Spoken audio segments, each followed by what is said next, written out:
Welcome back to the channel, and we're going to go ahead and start going through the book. So this will be my first recording of all this, so you'll have to excuse my learning curve for clicking the buttons. However, to start off, my disclaimer is Unlocking Resilience claims no responsibility in the use or misuse of the resources provided. Resources are only for educational and entertainment purposes only. You as a consumer of such resources take full responsibility and accountability for your mental health choices and behaviors. Unlocking Resilience, resources are not a replacement for proper health care from a licensed medical professional. And so we're going to go ahead and move on to the introduction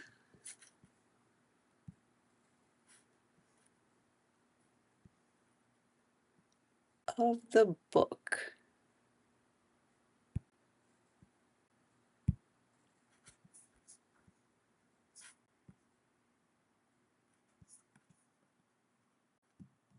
Hi, this is Gina from Unlocking Resilience.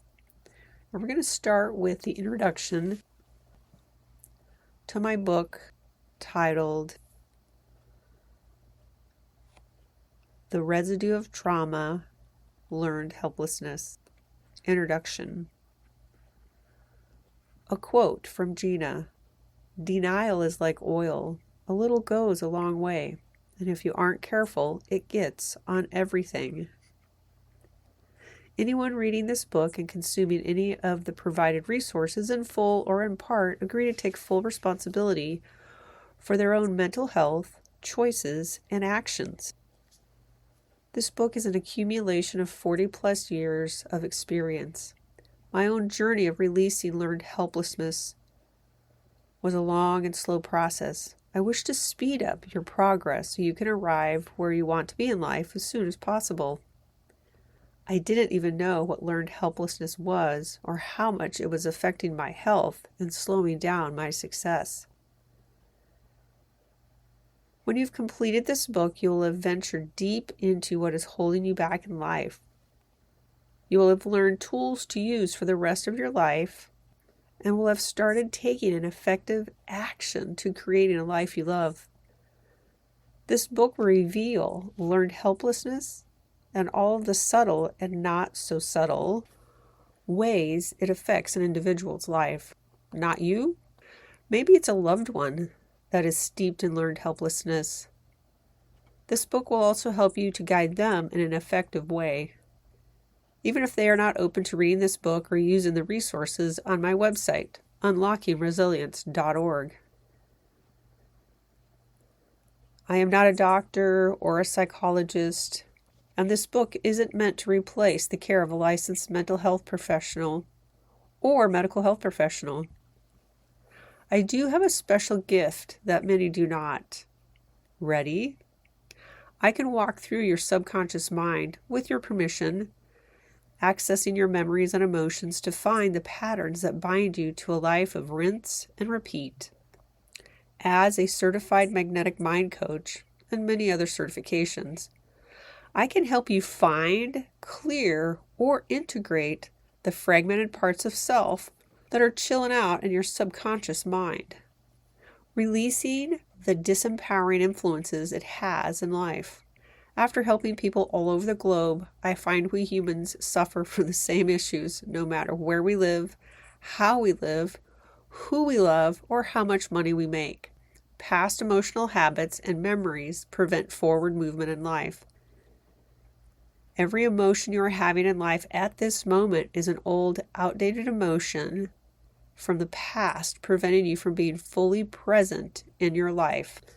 This book and resources from my website will assist in peeling off the old you to reveal a much-needed new you. My goal is to set as many people as possible free from the emotions and memories that bind them to a life they hate. My process is for those who feel held hostage by the past or that need a jumpstart from feeling stuck.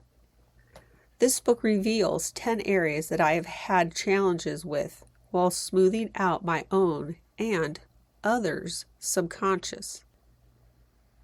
Maybe you may have some of these challenges too. They fall into a huge category of learned helplessness, a group of traits conditioned into us, causing negative reflexes that can be unlearned or let go of. Shifting them allows an individual to build a life they enjoy. These 10 aspects or constructs of learned helplessness will appear obvious after reading this book. I offer a no judgment zone, that increasing awareness for those that desire quicker change from a structured process. Healing can be linear. If it was easy, we all would have mastered it already. Stick with me on the journey. It gets a little dark before the light starts to shine. If you have an aggressive mental illness or are easily triggered, this may not be the book for you. Reach out to the appropriate medical, family, or therapeutic support when you need it. Anyone reading this book in full or in part agrees to take full responsibility for their own mental health choices and actions. Unlocking Resilience takes no responsibility for the use or misuse of its resources provided.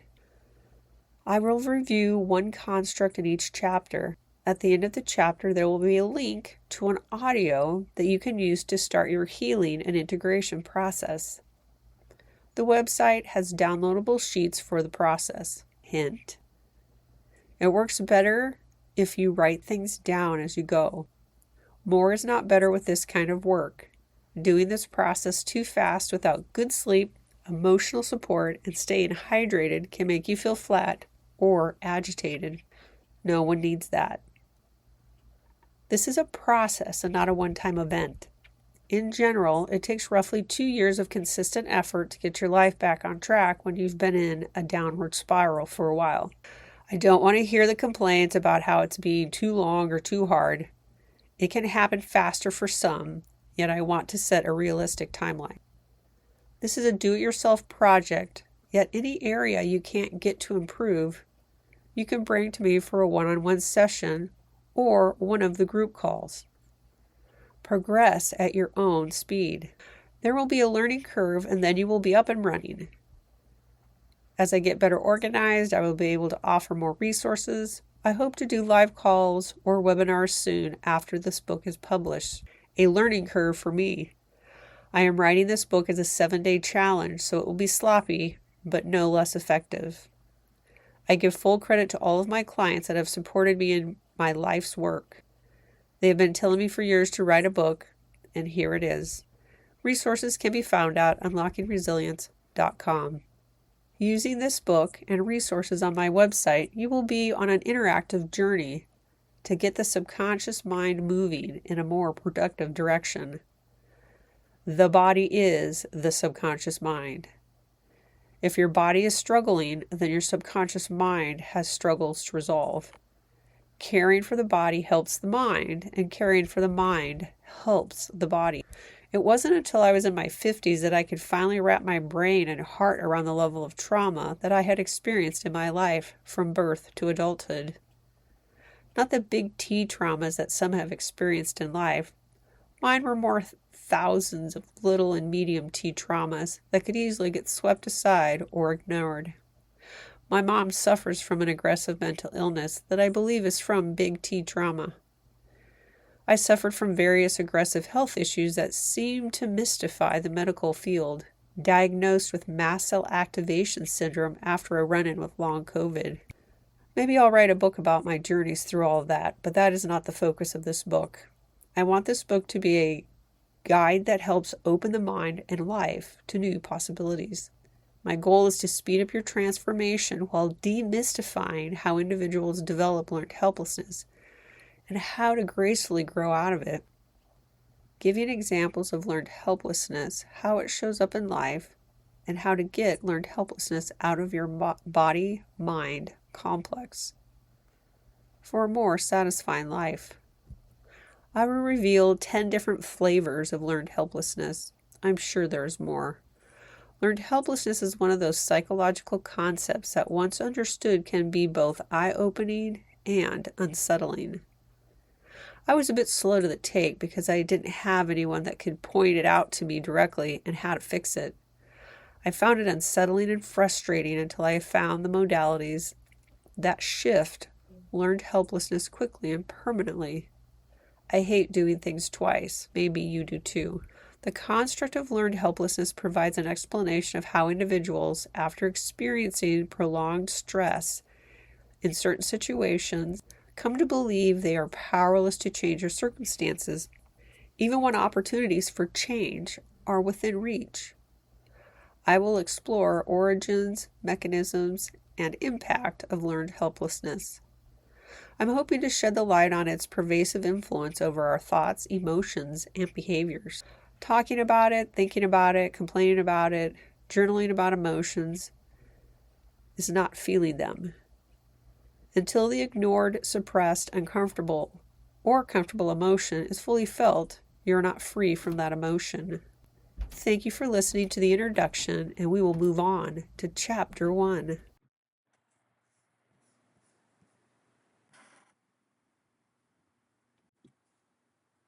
Thank you for taking the time and listening to the introduction. Now we're going to move on to listening to Chapter 1 of the book. And then once we get done listening to that chapter, we will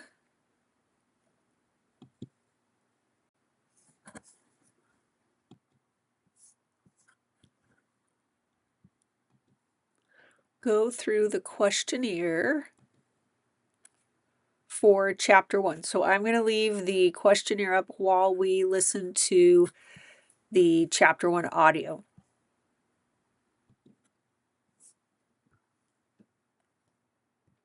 It's fully felt, you're not free from that emotion.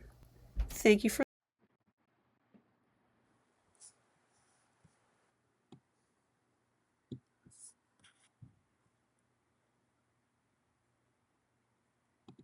Chapter 1. From the Residue of Trauma. Ignorance is not bliss. The origins of learned helplessness. Quote, "You can lead a horse to water, but you can't make it drink." I don't remember who made that quote. However, I hope I can make your horse thirsty. Gina Martin. The term learned helplessness was first coined by psychologist Martin Seligman and Steve Meyer in 1967 after a series of experiments with animals. In their initial studies, they discovered a phenomenon which dogs, subjected to uncontrollable stress, they were actually using an electrical shock, eventually stopped trying to escape the discomfort. These dogs had learned that their actions, no matter what they did, would not have an effect on the outcome. Over time, they became passive and resigned, even when they were later given the opportunity to escape. They have learned that nothing they do could alter their situation, so they stopped trying altogether. These studies have also been replicated with mice. While discoveries were made in animals, they quickly recognized that a similar phenomenon occurred in humans. This is no longer just dogs being shocked, which is bad enough all on its own. It is about the universal nature of learned helplessness and how we, as humans, can become conditioned to give up when we feel our efforts will always be fruitless. The key to learned helplessness lies in the perception around the idea of control. When individuals or animals perceive that they have no control over a negative outcome, they eventually stop trying to exert effort. Even if situations where change may be possible, this learned passivity can result in a cycle of failure and despair that deeply impacts the mental health and behavior of people. 3 pillars of learned helplessness. To understand the full depth of the residue of trauma that creates learned helplessness, it is essential to examine the 3 psychological components that underpin this condition. First one is contingency. the relationship between actions and the environmental response. The belief that actions do not lead to desirable outcomes. When individuals experience repeated failure and negative outcomes despite their efforts, they come to perceive that there is no meaningful positive relationship between their actions and the result. Individuals who experience repeated setbacks often begin to believe that their actions are futile. This causes them to stop trying in the future situations. This leaves a subconscious imprint that action steps are painful and useless. Especially for men, it is a primordial waste of energy and could cause loss of resources and death. 2. Cognition. Mental action. Process of acquiring knowledge and understanding. How individuals think about failure and control is subjective and deeply personal. Learned helplessness isn't simply about experiencing repeated failure, but also about how we interpret that failure. The subconscious imprints the inability to succeed is due to an internal, stable, and global factor that can't be controlled. This creates a slippery slope of learned helplessness. Examples of this sound like, I am not good enough. This always happens to me. I can't do anything right. And so on. This cognitive pattern is called a global attribution, leading to a pervasive sense of powerlessness and permeates all areas of life. If someone fails at work, they might believe they are a failure as a person, rather than recognizing that one setback does not define their entire identity or potential.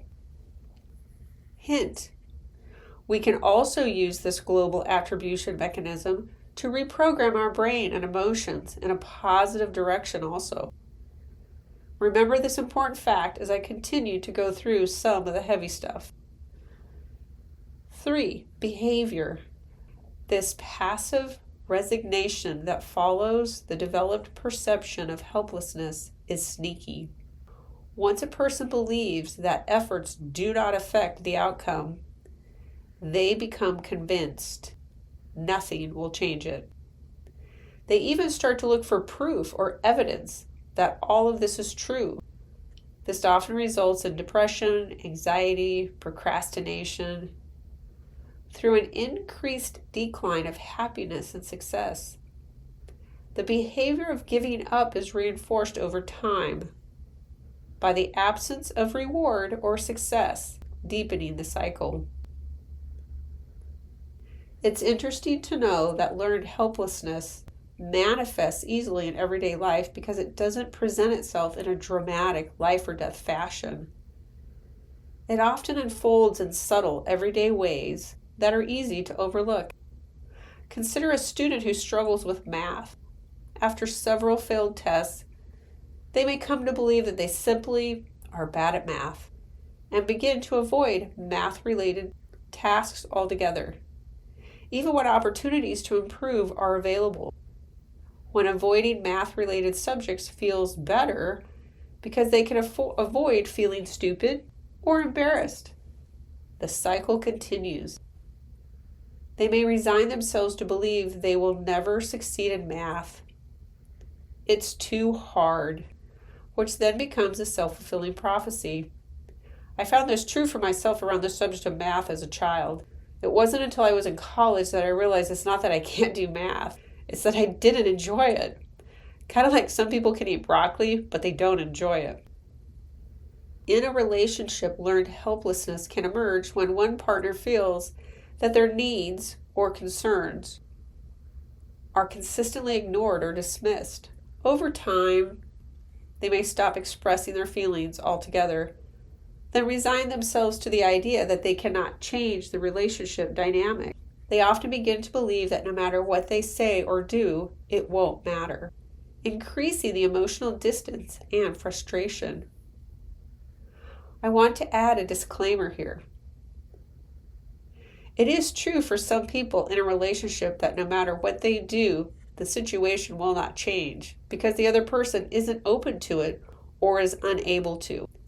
It should be noted in a healthy relationship, as one person changes their behavior, the other will change behavior in some way.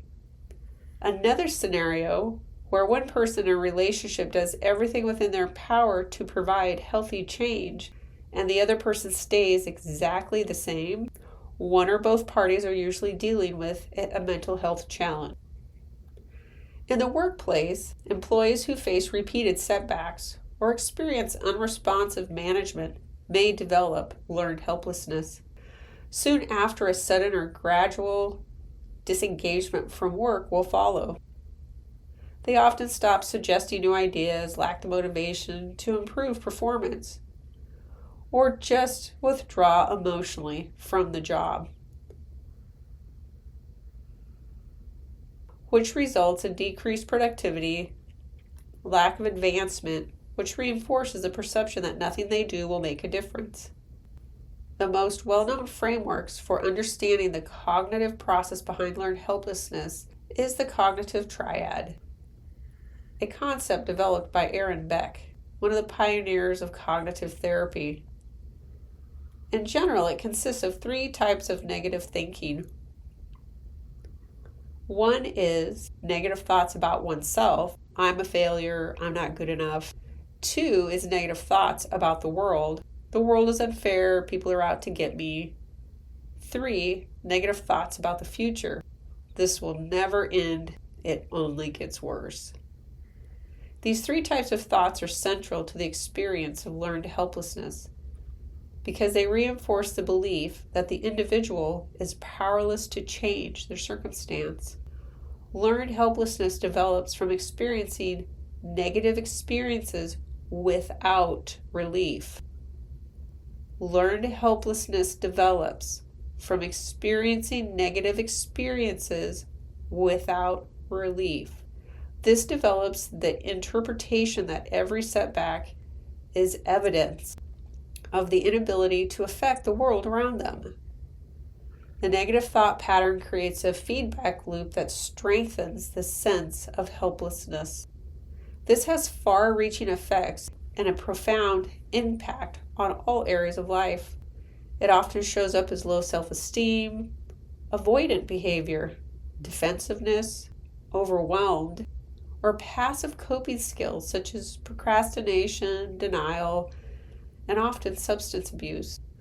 With a basic understanding of how learned helplessness develops and its general effect, we can move into a deeper discovery around how the residue of trauma turns into learned helplessness.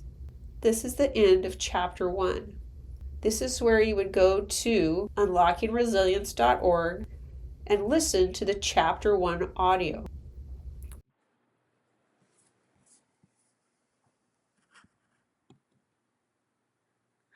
Thank you for taking the time to listen to chapter 1 and the introduction. So now we're just going to spend a little bit of time on the questionnaire. You do not have to do the questionnaire. Some people love to write things down. Other people hate it. I'm not a big write it down person. However, I do know there's a much more powerful impact if you do. When I was in So I actually started off in the medical field and then I went to be a hairdresser. But when I was in beauty school, they had us do where we wrote down all of our goals. And I think it was like our 3rd day of the very beginning of the program. We wrote down all of our goals. So I had everything from graduating school, owning my own salon. I mean, I wrote like a whole list of stuff, folded it up, and then we were to keep it like in our purse or our wallet. And like every month you would take it out and open it. And I can't remember when it was. It wasn't too far in, a couple years, where I opened it up and I realized I had accomplished everything on my list. And because when you write things down, it makes it a little bit more concrete in the mind. So on this worksheet, since this will be the first time you're going through this, because ideally you want to start with chapter 1. And you want to be able to focus in on how are you feeling right now. Focus in, on your body. What are your emotions? Are you feeling tired? Do you feel energized? Are you a bit triggered because of the chapter 1? And you're going to write that down on your tracker sheet, or just on a scale of, like 0 to 10. 0 is no big deal. 10 is like, take me to the hospital. And you'll be somewhere in between there, because we'll kind of revisit it at the end of the audio and we actually go through the process of integrating this. And the next one on there is, you want to kind of write down, what are you doing right now that's working for you? Are you getting up on time? Are you eating healthy? Do you like to exercise? Do you have a good friend network? Do you take the dog for a walk every day? What are those things that are working for you? Because when you can say, this is what I'm doing right, this is who I am and this is what's going well, you anchor it in your brain, and your brain's going to start looking for more of that. It's called the reticular formation in the brainstem. And then we're going to go through, and I just want you to jot down on here for the first one is, what do you keep doing that's not working for you? So kind of think about whatever those patterns are. Maybe it's getting up late, maybe it's having that pack of cookies every day. Just jot it down, because it's going to start bringing it to mind. So when we go through the audio, it can start to be addressed. And these are 3 powerful questions. List any negative thoughts you have about yourself. These are usually, I'm not good enough, I'm not smart enough, I'm not fast enough, I'm not thin enough, I'm not whatever, not rich enough. And then, what are the negative thoughts you have about the world? And if you need to pause the audio, or the video, just, pause it so you can write these down. And like I said in the book, about the world is, people are out to get me, life sucks. I can never do anything right. Nobody helps me. I'm not supported. Whatever your belief is, that's what goes in that area. And for those of you that aren't doing the worksheet, just kind of make a little mental note in there. Like, I'm just starting to stir it up. So when we go through the actual audio to integrate this, it's already in what we call the active experience. So when you start to think about something, you start to feel it, you start having sensations in your body, maybe you get a memory from the past of, oh, I remember when so-and-so did that. That is called the active experience. So as I go through the other audio, you're going to hear me say, can we clear everything that's in the active experience? And your subconscious mind and what's called the superconscious is going to go through and actually harmonize that to the best of your ability. And you'll be surprised at how well it works. I used to think it was a bunch of hooey. And I got to tell you, the hooey works. All right. So the other one is, list negative thoughts you have about your future. So this is usually mine. I have a tendency to grind on the future. So this would be things like, I'm never going to get there. Other people have more than I do. That kind of stuff, and jot that down. And then when we get all done going through this, you're going to have some stuff that's going to pop up and you're going to go, oh, I want to work on this the next time.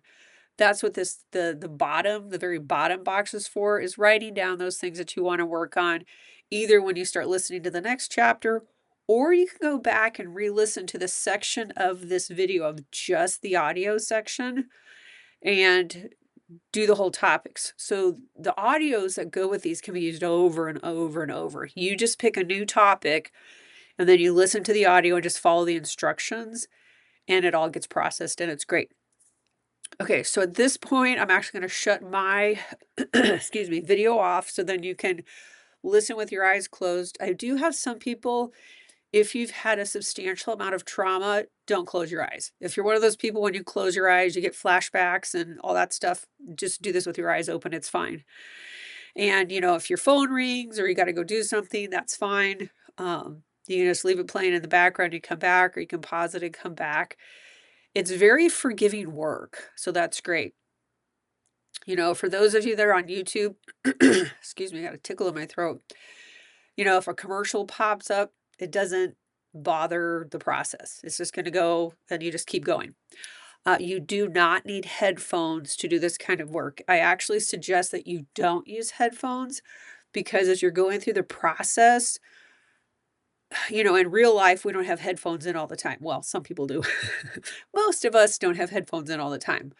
So you need to be able to be processing your environment at the same time you're listening to the audio, and that's why I don't suggest people use headphones with my work. Other people may suggest otherwise. Okay, so that's a lot of talking, and if you're like me, you probably be bored already. So I'm going to go ahead and shut off my video, and you've got your handout. Find a place to be comfortable, and we're going to go through the audio for chapter 1. Chapter 1. From the Residue of Trauma. Ignorance is not... Hey everyone, it is chapter 1 from the Residue of Trauma, Learned Helplessness. And we're going to go through on how to fill out the worksheet if you haven't done it already. At the top on the left-hand side is an area where you're going to mark down how you're feeling about your topic before the audio. And then you're also, the box right underneath it, you're just going to jot down a few things that you've thought about that you know that are working for you. The box underneath it is, what do you want to create? What is it that you want to bring into your life? And then underneath that, there's a box for what did you notice that shifted during the session. Some people like to jot that down. And then at the very bottom, there's a box on how are you feeling after you've listened to the audio. And the reason why this is really important is because it loosens up and gets our subconscious mind ready to bring things into our active experience. And the active experience is when we can kind of think about it, or we might have a feeling. For many of us, it is a body sensation. So I want you to go ahead and select your topic. And you have to select the topic. I don't get to pick it for you. So what is the item you want to work on today, or that you have selected for your worksheet?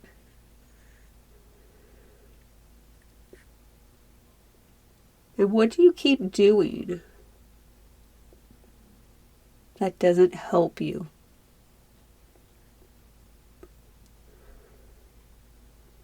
What are those behaviors that aren't helping? Do you talk too much? Are you late everywhere you go? Maybe you eat too much. Maybe you hate to work out. So jot those down.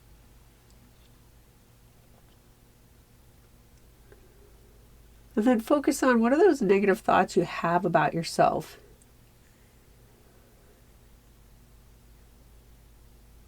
Could be like, I'm not good enough, I'm not smart enough, I'm not fast enough, everybody hates me, I hate me, whatever the thought is. And then list the negative thoughts you have about the world. And don't spend a lot of time, grinding over these. Just really pick what comes up into your active experience quickly.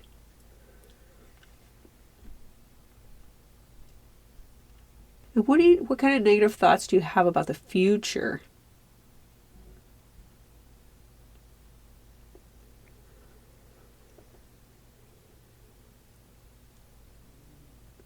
And then once we get done with this audio, it'll bring some more awareness to you, and you can make a list of what are the things you want to work on the next time you listen to this audio. Because each time you listen, something new will shift.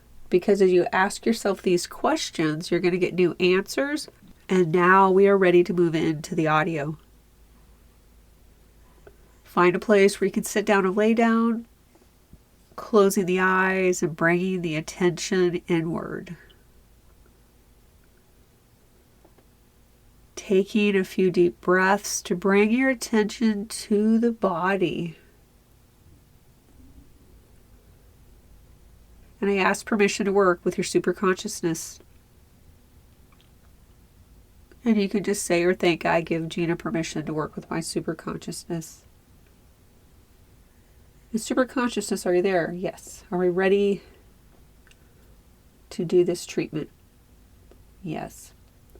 Do I need to talk to parts? No, we can just start. All right, so I want you to take a moment and focus on all the things that you do that do not help you. Bring those into your active experience. The superconsciousness, can you see these? In superconsciousness, do you see the complex structure of these behaviors, these thoughts? Yes. I ask you to take and treat all of that with a massive history change and everything after that. And I ask that you do a diagnostic, do a scan, do a search for where this behavior, this thought, the thing that I keep doing that doesn't help. And when you find the original point, the original thought, behavior, event that started this, no matter how far back you have to go, once you find it, I ask you to take and treat it with a massive history change and everything after that. Exchanging out all disempowering negative memories, emotions, with positive, self-empowering emotions and memories. Treating all sadness, treating all grief, treating all resistance and mind barriers. And do a sentence procedure on, no matter what, it isn't going to change. And change that out for a positive statement. Reinforcing the belief that change is possible, that change can be quickly.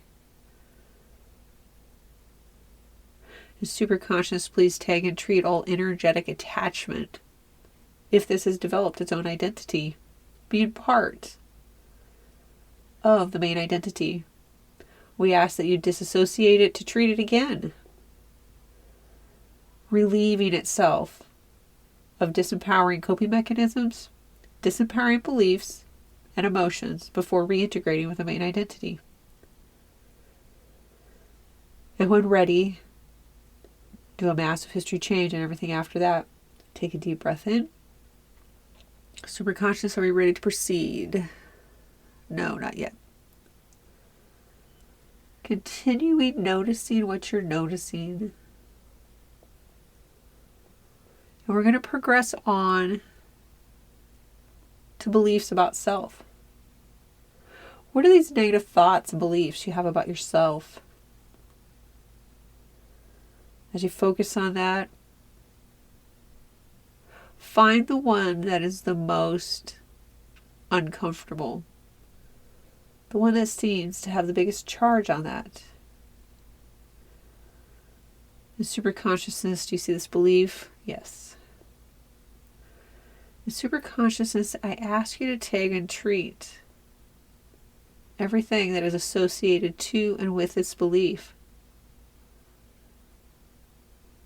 Finding its opposite pair, bringing them together to neutralize, treating all dysregulation,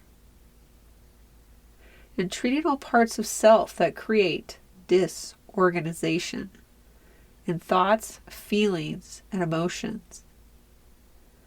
And then do a massive history change and everything after that.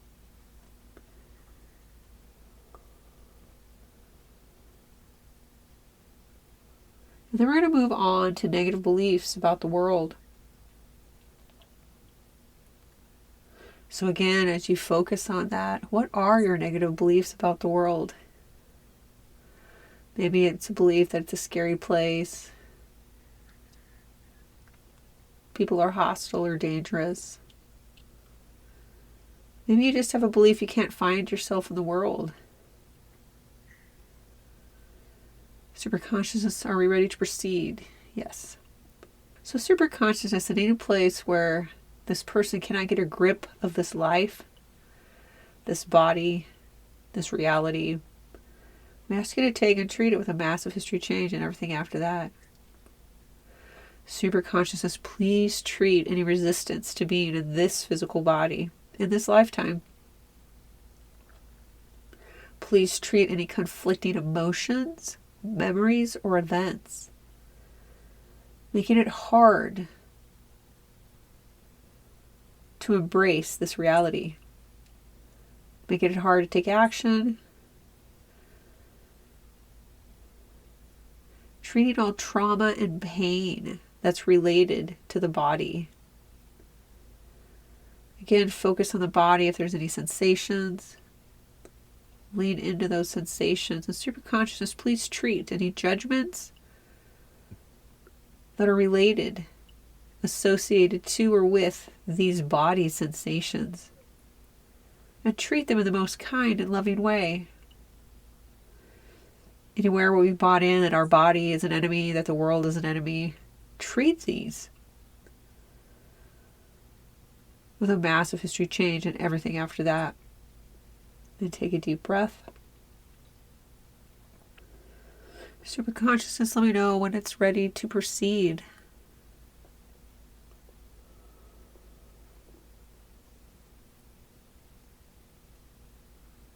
And then we're going to move on to negative thoughts and beliefs about the future. So again, take a moment and focus on what are those beliefs, those thoughts you have about the future. The ones that are not helpful. Again, pick one thought, one belief that feels the most uncomfortable. And bringing it into the active experience. You don't have to re-engage with it. Superconscious, can you see these beliefs? Yes. Superconscious, please treat the heart chakra. And please treat all physiology. Treating the brainstem. And treating all these beliefs, emotions, and events.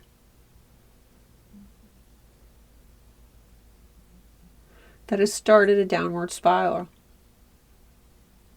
And then when ready, do a massive history change and everything after that. And take a deep breath while you're continuing to notice.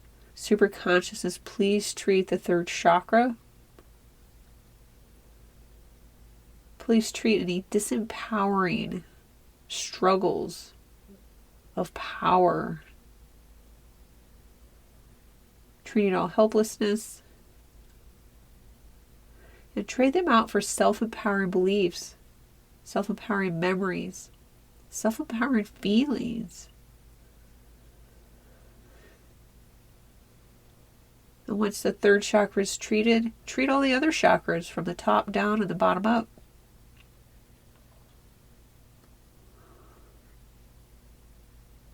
And reinforce the self-empowering beliefs of self-sovereignty. Treating all disbeliefs. And adding and subtracting to the neural networks within the visual system, the auditory system, and the breathing system to increase the effectiveness of this treatment. And superconsciousness, when ready, do a massive history change and everything after that.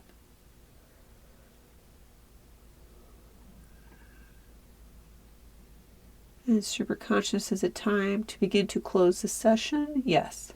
So superconsciousness, if they've had a session before, if we were unable to address and treat everything that was tagged from the previous session till now, we ask that you treat that now. And superconsciousness, and anything between now and the next session, we ask you to tag it. If anything disempowering comes up, replace it with a self-empowering belief, emotion, sensation, and memory.